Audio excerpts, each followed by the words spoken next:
Chief Justice Ruth Bader Ginsburg was a champion of equality and women's rights, a hero to many and a feminist icon for history to remember. She was given the nickname Notorious RBG because she used her voice to dissent, expressing a contradictory opinion based in fact and law. She is one of the most important voices in American history for women's rights and equality for all. She was the second woman and first Jewish female to be appointed to the Supreme Court, one of the most important decision-making positions in the country. She faced discrimination and fought many equal rights cases.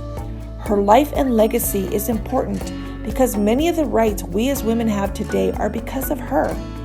She has opened doors for all of us, and we hope that by learning about her legacy and hearing from some of our very own notorious women in STEM from right here in New Mexico, that you will realize there are no limits to what you can accomplish in your future. RBG grew up in a low-income, working-class Jewish family in Brooklyn, New York.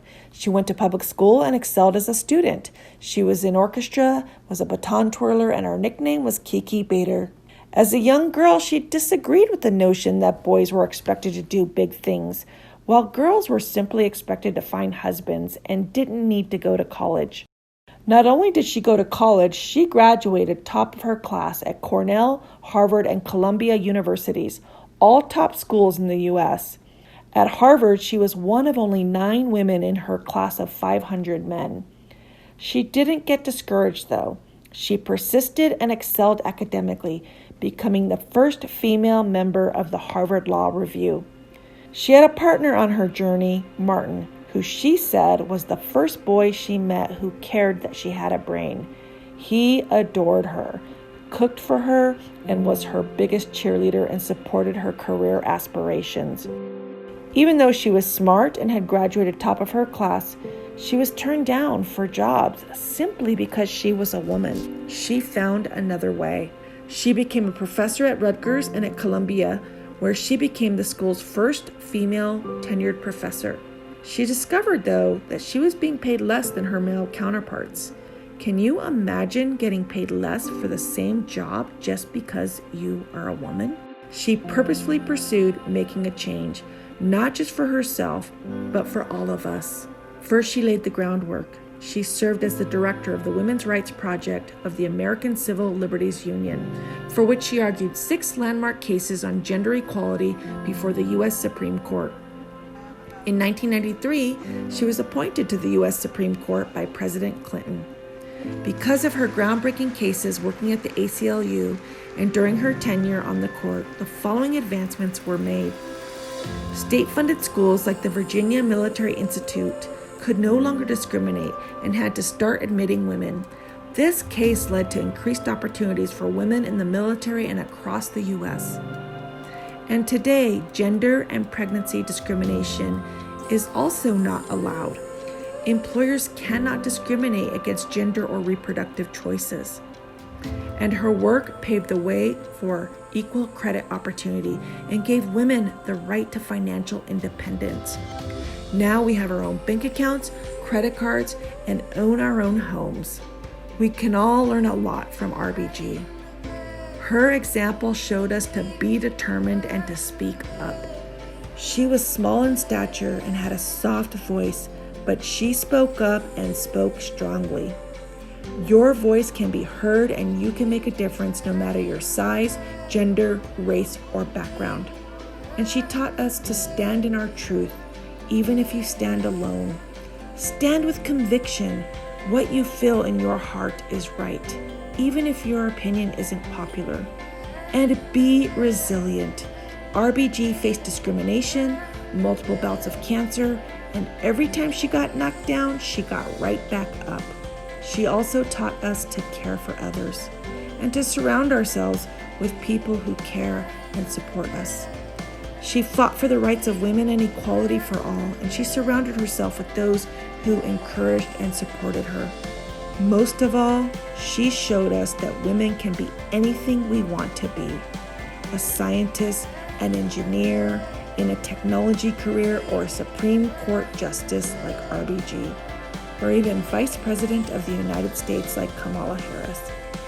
Because of her, we all stand here as strong, successful women in male-dominated fields like STEM. And because of her, there is absolutely no career out of reach for each one of you. We thank you and we honor you, RBG. Now let's hear from some of our very own notorious ladies in STEM who would like to share their thoughts on RBG. Thank you, RBG. Because of you, a whole new generation has been given opportunities to follow their dreams, no matter what their gender. I'm Nicole Spence, and I'm a materials and chemical engineer working in the aerospace industry. I love my job because I get to solve new and exciting and challenging problems every day, and every new problem we solve, we get that little bit closer to figuring out how the universe works. So I have two favorite RBG quotes.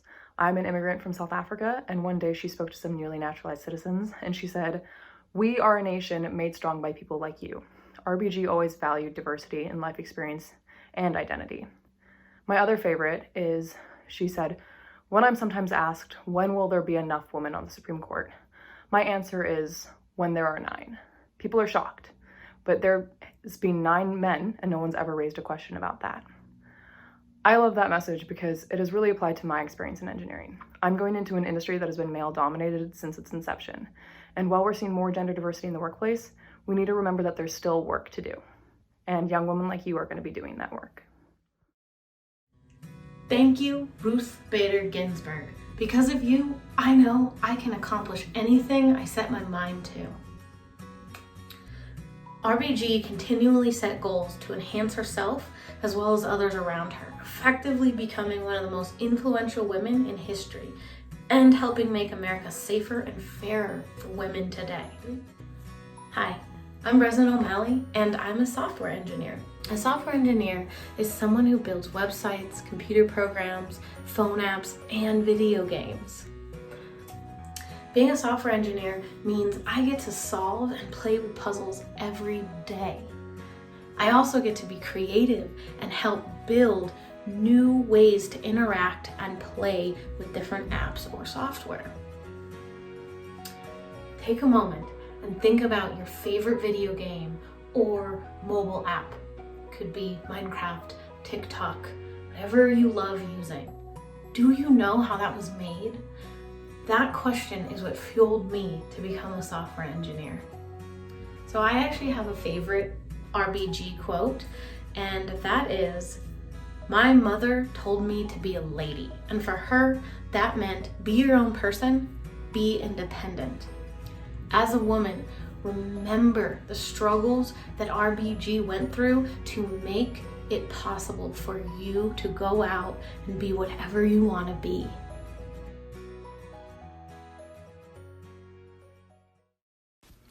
Now it's your turn to do your very own tribute to RBG. Do your research on RBG's life and work. Make a video tribute or write a short essay. Tell us about something in her life and work that you find inspiring and why you think it is important to women and to you and your future. If you find a quote you like, share that with us too. Video tributes should be at least 1 to 2 minutes and no more than 5 minutes long. We encourage you to have fun and to be creative. Dress up like RBG if you like, or wear your favorite Girl Power or STEM t-shirt. You can add any background props or video effects, or simply take a selfie video and let your words speak for themselves. If you choose to do an essay, the essay should be 250 to 500 words. Video and essay submissions are due Monday, November 30th, and should be sent to info@stemsantafe.org. Submissions will be reviewed by the New Mexico Tech Council Women in Technology Group. The top 3 submissions will be selected based on their research and how they expressed their personal connection to RBG's legacy. First place prize is a Dell tablet donated by Wildflower International. All participants will be invited to join the Women in Technology virtual meeting in December, where prizes will be awarded and we will watch the video tributes together. Thank you and have fun.